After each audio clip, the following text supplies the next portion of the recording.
Hi every one, welcome to good reviews channel. நாம் இன்னைக்கு பார்க்க போகிறது கராட்டக தமனகா என்கிற கன்னடம் படத்தோட ரிவ்யூ தான் பார்க்க போகிறோம். இந்த படம் தமிழ் டப்பிங்கில் அமேசான் பிரைமில் அவைலபிளாக இருக்குது.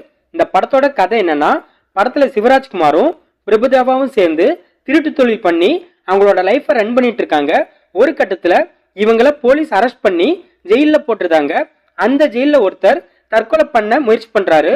அப்பும் போல ரெண்டு ஹீரோவும் அவங்களோட பேச்சு திறமையால அந்த நபரை தற்கொலை பண்ண விடாம தடுத்துருந்தாங்க. இதை தெரிஞ்சுக்கிட்ட ஒரு போலீஸ் ஆபீசர் இவங்களை பாராட்டி இவங்க கிட்ட ஒரு விஷயம் பண்ண சொல்லி கேட்கிறாரு. அது என்ன விஷயம்னா, அந்த போலீஸ்காரரோட அப்பா அவங்களோட கிராமத்துல இருக்காரு. அந்த கிராமத்துல குடிக்க தண்ணி கூட கிடைக்காது. அதனால அந்த கிராமத்துல உள்ள நிறைய பேர் வெளியூருக்கு பிழைக்க போயிருந்தாங்க. பட் போலீஸ்காரரோட அப்பா அந்த ஊரை விட்டு வரமாட்டேன்னு பிடிவாதமா இருக்காரு. அதனால அவரோட அப்பாவை எப்படியாவது ரெண்டு பேரும் சிட்டிக்கு கூட்டு வரணும்னு சொல்றாரு. அந்த டீலுக்கு ரெண்டு ஹீரோவும் ஓகே சொல்லிட்டு அவரோட அப்பாவை கூட்டு வர்றதுக்காக அந்த கிராமத்துக்கு போறாங்க. போன இடத்துல ரெண்டு ஹீரோவும் பண்ண விஷயம் என்ன, அந்த கிராமத்துல இருந்து போலீஸ்காரரோட அப்பாவை இவங்க கூப்பிட்டு வந்தாங்களா இல்லையா, இதுதான் இந்த படத்தோட கதை. இந்த படத்தோட பிளஸ், படத்துல ரெண்டு ஹீரோவும் அந்த கிராமத்துக்கு போனதுக்கு அப்புறம் நடக்கிற சம்பவம் எல்லாம் இன்ட்ரெஸ்டிங்கா இருக்கு. குறிப்பா சொன்னா அந்த ஊருக்கு தண்ணி கொண்டு வர்றதுக்காக பண்ணக்கூடிய விஷயம் சூப்பரா இருக்கு. ரெண்டு ஹீரோவும் அவங்களோட ரோலை பக்காவா பண்ணிருக்காங்க. ரெண்டு பேருக்குமான ஃப்ரெண்ட்ஷிப் பாண்டிங் சூப்பரா இருக்கு. படத்துல நடிச்ச எல்லாருமே அவங்களோட கதாபாத்திரத்தை சரியா பண்ணிருக்காங்க. படத்துல ரெண்டு ஹீரோவும் பண்ணக்கூடிய சில காமெடி நல்ல ஒர்க் அவுட் ஆயிருக்கு.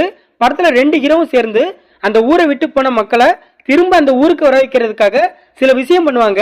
அதெல்லாம் சுவாரஸ்யமா இருக்கு. படத்தோட பிஜிஎம் சூப்பரா இருக்கு. இந்த படத்தோட மைனஸ், படத்துல நிறைய லாஜிக் மிஸ்டேக் இருக்கு.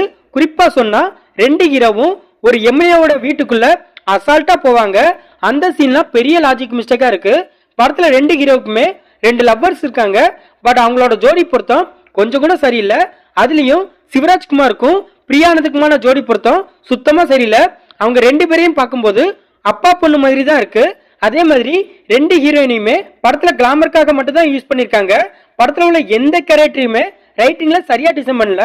குறிப்பா சொன்னா படத்துல ஒரு எம்எல்ஏ இருக்காரு, அவரோட கேரக்டர் ரைட்டிங்லாம் ரொம்பவே டம்மியா இருக்கு. படத்தோட கிளைமேக்ஸ்ல ஒரு கண்ணு தெரியாத சாமியார் ரெண்டு ஹீரோவையும் பார்த்து இவங்க ரெண்டு பேரும் ரொம்ப நல்லவன் வல்லவன் சொல்லுவாரு.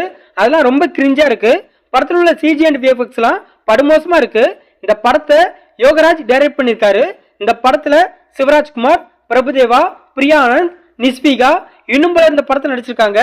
மொத்தத்துல இந்த படத்தை பார்க்கலாமான்னு கேட்டா, ஒரு பிலோ அவரேஜான ஆக்ஷன் டிராமா மூவி பார்க்கணும்னு நினைக்கிறவங்க இந்த படத்தை பார்க்கலாம். இந்த படம் தமிழ் டப்பிங்ல அமேசான் பிரைம்ல அவைலபிளா இருக்கு. இந்த வீடியோ பிடிச்சிருந்தா லைக் பண்ணுங்க, ஷேர் பண்ணுங்க, சப்ஸ்கிரைப் பண்ணி சப்போர்ட் பண்ணுங்க. Thanks for all.